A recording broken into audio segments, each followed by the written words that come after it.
Hello, everyone, and welcome back to Real Talk. I want to start, first of all, by apologizing. I have not uploaded in 3 weeks, and there's a reason for that. If you checked my community post, which, by the way, if you're subscribed to the channel, which you should if you're listening to this episode, thanks again. On the community post, I had informed you that I was taking some time off because I was going through like some drain from trying to find out the path for the channel. But this year, I said I promise to make up for that time with even more content, even greater videos, and just more, immersive content into the channel, into the podcast, from wherever you're listening. So, thanks again for being able to be patient for those of you who are following actively this channel and this podcast. But now, let us get back into it because this is 2026. A happy new year to everyone, and a happy new year indeed it is. Because we have entered this year with a bang. Real Madrid have started this year with a bang. We have a lot to dive into. Today, we are breaking down that beautiful, beautiful match against Real Betis. So, there are some talking points that I'll get into this episode. The first half, the second half, the changes, the goals, the lineup, the player performances, Xavi Alonso's analysis of this throughout this game, the table, and of course, going later, just as a little preview, the Super Cup game this week against Atletico Madrid. This will be a very, very, very big game for us because stay tuned to find out actually. So let's dive right into it. The first half. My thoughts on that first half is that was a good half of football. That was a very, very beautiful half of football. I think genuinely I can call it early and say this is, and not just is, but will be, I hope, we have better, but could actually just be the best game of this whole season that we have played. And I think it will be the best going forward because this was an amazing game for us. The first 40 minutes of that game, it's almost hard to explain. That play was amazing. We had players moving for each other. They were moving together. The movement, if you've been watching this, you can go back to some of my older videos. There's one I did where I was explaining the problems, what's wrong with Real Madrid. And I said one of the problems I had and I faced is that this team's off-ball movement and attacking movement, the motion throughout the play with this team when we're attacking, when we're defending, is poor. And this was not one of those days. Today the team was moving well. That midfield domination between Bellingham, between Chouameni, it was very, very beautiful. Valverde coming in from right back, which, by the way, I said he might not be the best defensively, but I said I'll take it because he's moving so well throughout his position when he's playing like these good games that it makes up for the sense that he might not be the most natural right back. Because for me, I think I could say he was maybe our third best player of the day. But I will have to go through that lineup. I'll start with the lineup first. So we played a 4-4-2 starting this game. We had Courtois and goal, obviously, who had an amazing game, a very good game from him. As I said, Valverde was coming in from right back. We had our two centre backs, Rudiger and Raul Asensio, because of course Dean Huijsen was injured. That was a big injury coming into this, starting the year without him, and someone very, very big who I'll get to in a little bit. Alvaro Carreras coming on left back, of course. The midfield, we played Chouameni and Camavinga as our midfield holding pivots, and then we had Bellingham and Rodrigo coming in from the wide sides, and then the front two was Vinicius Jr. and the man of the hour, Mr. Big Time, Mr. Hat-Trick Gonzalo Garcia. So, let's get back into this. I was feeling very good about this match because in those 40 minutes, aside from the goal that was scored, we were moving amazing throughout the attack. Rodrigo, Vinicius Jr., and Garcia were moving spectacularly. And I'll explain on this. I feel, for me, Vinicius Jr., Vinny had an amazing first half. And Rodrigo was absolutely composed throughout that first half. And of course, Gonzalo Garcia, this guy is, for me, he is just a natural number 9. He is a striker, like the olden days type of striker. Stay in the box, have good movement, wait for your chance, and take it when it comes, because that is exactly how he got that first goal. So of course Vinicius Jr., who was just absolutely cooking on that wing in that first half, I kid you not, guys, he was absolutely cooking, and he managed to get through Ortiz and Bartra, those two could not handle him. And then eventually he gets that foul. He picks it up. There's a little penalty shout that was there early on. It's a 50-50. We look past it. It could be seen either way. But he finally gets past him, gets the yellow card, and there's a foul, and there's a free kick. And Rodrigo is taking that free kick, and he lines it up, and he sends it into the box. And I want you guys, if you're going back to watch that game, don't just look at the fact that Gonzalo Garcia, because that's who did score the header to make it 1-0 for us. But I want you to look at his movement.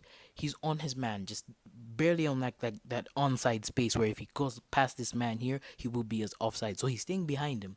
He moves forward, he moves back, draws him in, moves around him, and that's when he frees himself on the space at the wide post, finds the cross from Rodrigo, and headers it in to make it 1-0 for Real Madrid. And that, my friends, is how the first half of this game ended. And it got even better because for me, the second half of this game started off very great, picked up just where we left off. I think I can say the first maybe 10 to 15 minutes, we were amazing. We, we were moving through the motions. We were going great. We were flowing. We were attacking. We continued just having that. I feel Vinicius, for me, had a bit of a stinker of the second half, and that ultimately, I think I could say, affected his whole game as a whole because his second half was not too impressive. But I can't take it away from him. Coming in just like 5 minutes into that second half, Bellingham gets the ball in the middle of the park, sends it to Valverde on the far right side. Valverde, who had 2 assists, by the way, I said it, he had an amazing game today. Sends it all the way to the right side to Valverde, and Valverde sends a beautiful cross straight at Gonzalo Garcia. This cross, just defense cutting, sends it all the way through across the field. And then Gonzalo Garcia, he's being put in between of Batra and Natan. And this guy, I kid you not, guys, he threw me off my seat. I was watching this game, and I watched the whole game. And thank God I watched the first game of this year. He threw me off my seat. This guy takes control of it on his chest. And by the time Batra and Natan are realizing and are trying to close in on him, turning around and seeing where he is, this guy hits a half volley, finesse type of shot. Like I'll put the pictures up when I'm talking about this, of course, like I mostly start doing for these reviews, but you'll be able to see it. This guy, he's a half volley, and it was absolutely crisp. Mamma mia, that was beautiful. This guy, man, I am in love with this guy. He was making me so happy because I'll get to him and I'll break it down in a little bit when I talk later. But then just 6 minutes later in that game, we get a corner. And then it's a very good corner to concede because we were attacking more and more. Like I said, these first 10 to 15 minutes, we were actually playing. And then from that corner, Rodrigo's taking it again. Rodrigo sends the ball into the box. And who is there? Is Junior Ramos, guys. Now I know people will always come and say, no, we shouldn't be calling him that. But from time to time, the signs are there. I know I'm not crazy to say it, that the signs are there. The little tinkles. He has a lot of stupid moments from time to time, but when he's on his best day, I love this guy. And I'll show you guys. You see it because I'll be talking about something in a little bit there. This guy, Raul Asensio, absolutely jumps up and heads it in, and we scored from a set piece. It's been a while. I think Dean or Bellingham was one of our last players to score from a set piece, and that should have been maybe even just I think either the Clasico or that Alaves game. But Raul Asensio scores, makes it 3-0. At this point, it's 3-0, and I am saying we're flying now. We are in the green zone. But eventually we did what Real Madrid last season have become a little bit too accustomed to, and that is losing our intensity and control of the game.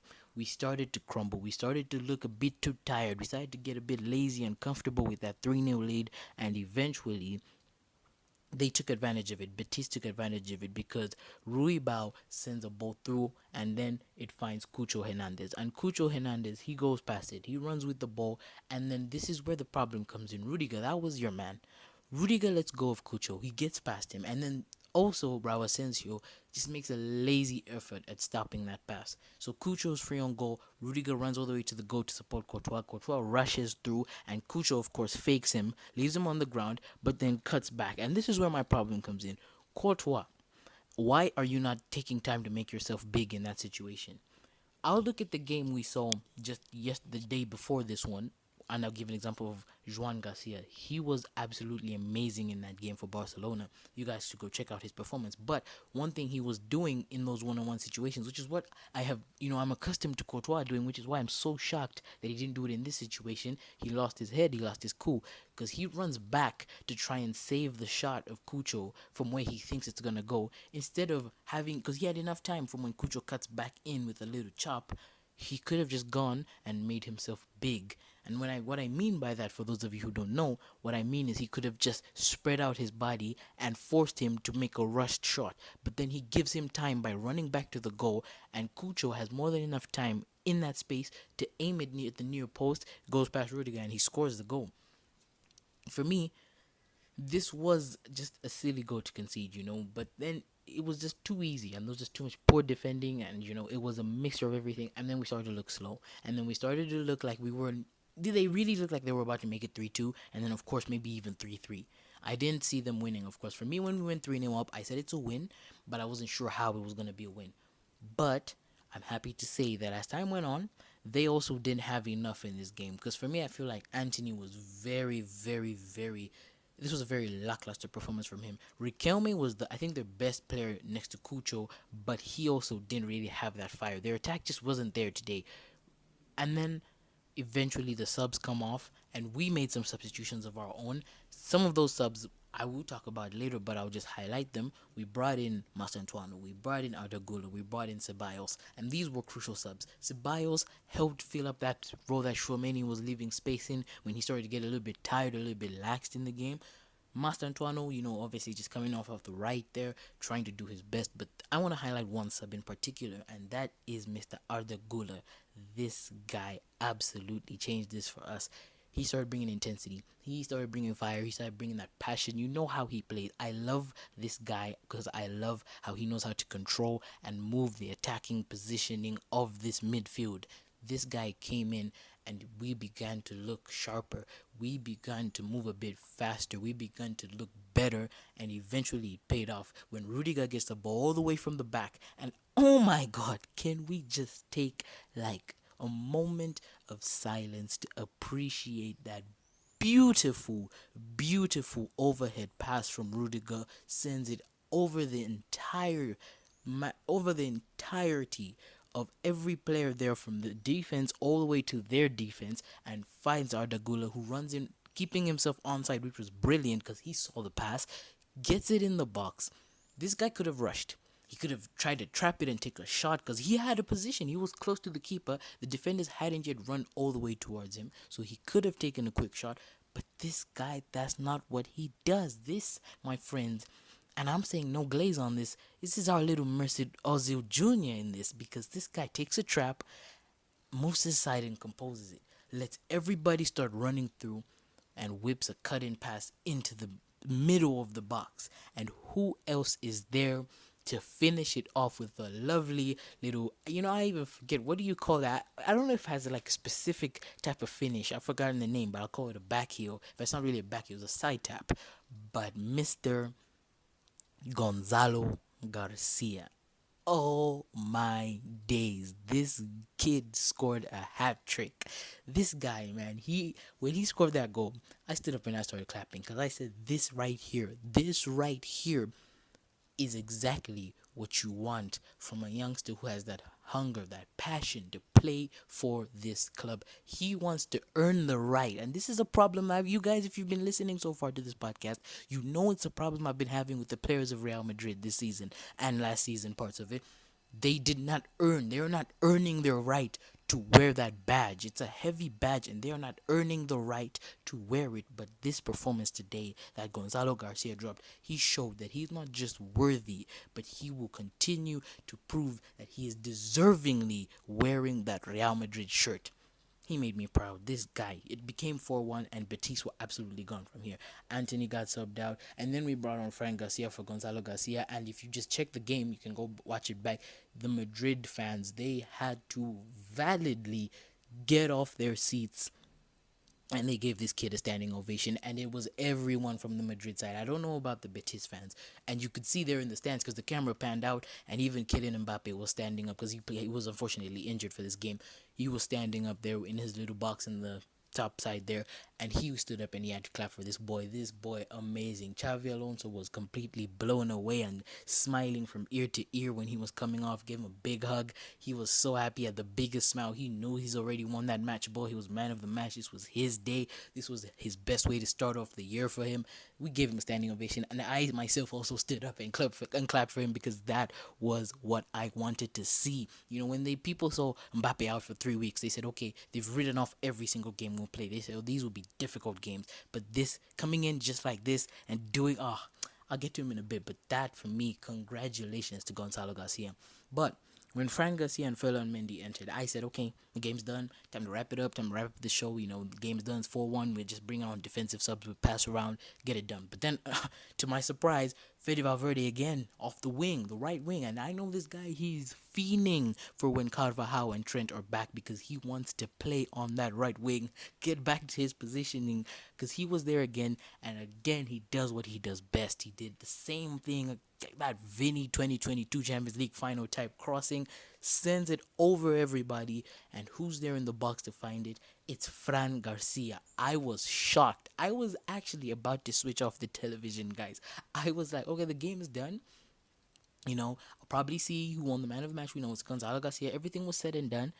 And then I was about to leave. And then I see that cross. And I see Fran Garcia scoring. And I said, I knew it. I said, today we had a good game. You know you've had a good game when you bring on like a reserve substitution. I don't mean someone from the reserves. What I mean is someone who's there to just, end the game and they score. You know that you've completely battered and whooped the other team and you're just playing for fun. It's like when PSG brought on Mayulu in the Champions League final and he scored again against Inter. You know that's when you know like the game now is done. Like you have had a great day today. You have had a good game of football. And that's what this was, because after that, of course, it ends and Gonzalo Garcia gets his man of the match. Congratulations again. Now, we will talk about the changes in this game. I already mentioned them, but now I'll say who they came on for.